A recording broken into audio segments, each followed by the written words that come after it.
Ya, halo semua, kembali pada saya Yeri dan hari ini saya ingin membahas sesuatu yang sangat penting. Nah, saya itu paling suka ketika melewati satu sekolah atau kampus melihat sebuah spanduk atau pelang yang bertuliskan harap tenang ada ujian. Entah kenapa tulisan itu selalu menarik perhatian saya. Karena saya merenung gini, dalam setiap ujian kehidupan maupun ujian akademis, ketenangan itu sangat diperlukan. Ternyata ketenangan itu adalah faktor penting untuk kita bisa menyelesaikan ujian dengan baik. Sekalipun kita udah belajar, kita sudah memperlengkapi hidup kita, atau kita memiliki banyak sekali kemampuan dan potensi. Tapi kalau kita tidak memiliki ketenangan dalam menyelesaikannya, dan kita menyelesaikan di dalam kepanikan dan ketakutan, maka hasil nggak akan maksimal. Nah, itu sebabnya ketenangan seperti sebuah kebutuhan yang sangat diperlukan, terutama untuk menghadapi hari-hari ini. Banyak situasi yang membuat kita bisa panik dan takut. Ada ketakutan, ada virus, ada banjir dan sebagainya. Dan kita harus rendah hati sebenarnya untuk mempercayai satu hal ini. Ketenangan hanya ada ketika kita dekat dengan Tuhan. Faktor Tuhan adalah faktor yang sangat menentukan kita ini mampu pada akhirnya tenang apa enggak. Karena faktor Tuhan akan membuat kita bukan memiliki ketenangan dari luar ke dalam, tapi dari dalam keluar. Contoh, salah satu ketakutan yang banyak orang miliki hari ini adalah takut kehilangan.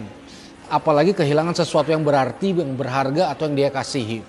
Orang takut kehilangan dirinya sendiri dan sebagainya. Nah, serahkanlah apa yang paling kita takutkan di hadapan Tuhan. Kenapa kita perlu lakukan hal itu? Karena gini, kita nggak mungkin bisa kehilangan sesuatu yang udah kita serahkan. Kita nggak mungkin kehilangan. Yang membuat orang itu terus hidup dalam kepanikan adalah gini, dia memegang segala sesuatu terlalu kuat. Dia memegang dirinya sendiri, bisnisnya, pelayanannya, anaknya, orang yang dicintai terlalu kuat. Sehingga semakin kuat dia pegang, semakin besar ketakutan yang dia ada. Apa yang harus kita lakukan? Longgarkan, izinkan. Itu seperti orang bilang gini, ada orang saking sayang sama kucingnya, dipeluk saking kuatnya, mati. Atau orang menggenggam pasir, makin digenggam makin dia nggak bisa menemukan. Jadi serahkan pada Tuhan dan jangan pegang segala sesuatu terlalu kuat.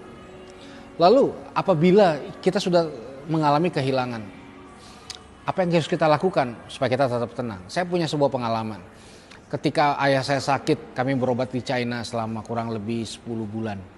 Dan selama 10 bulan kami melayani juga beberapa orang di sana. Dan beberapa orang di sana sembuh. Dan beberapa masih hidup sampai hari ini. Nah, waktu kami keluarga berdoa untuk ayah kami sendiri, ternyata hasilnya berbeda. Ayah saya setelah 10 bulan dipanggil Tuhan. Jadi ada satu orang, ada orang kita doakan sembuh, tapi ada yang meninggal. Dan kebetulan meninggal ayah saya. Waktu itu saya sulit sekali menerima keadaan ini.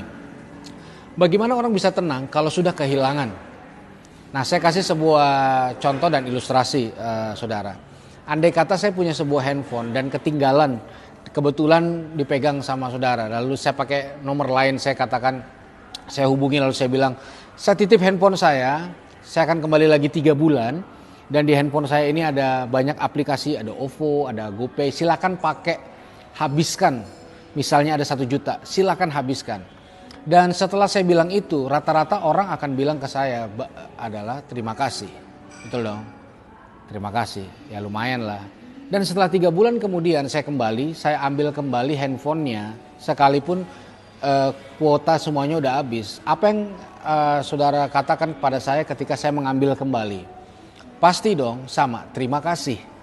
Karena apa? Karena bukan punya saudara. Sama dengan hidup kita. Waktu Tuhan kasih saya ayah, harusnya saya ngomong terima kasih. Nah, waktu Tuhan ambil ayah saya, harusnya saya bilang apa? Terima kasih.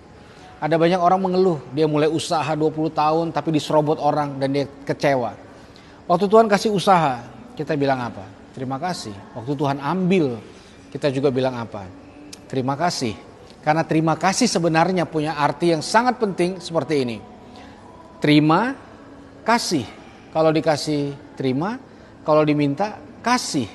Terima dan kasih. Kenapa itu penting? Karena sebenarnya tidak ada satupun dari yang ada sama kita adalah punya kita. Ketika kita sadar ini semua punya Tuhan, dan kita kembali menyerahkan semuanya pada Tuhan, maka yang akan kita dapatkan adalah ketenangan dalam batin. Kita nggak takut kehilangan. Andai kata sudah terjadi pun kita tetap bisa tenang. Jadi ingat, jangan lewatkan ujian apapun dalam hidup kita dalam keadaan panik, khawatir, dan ketakutan.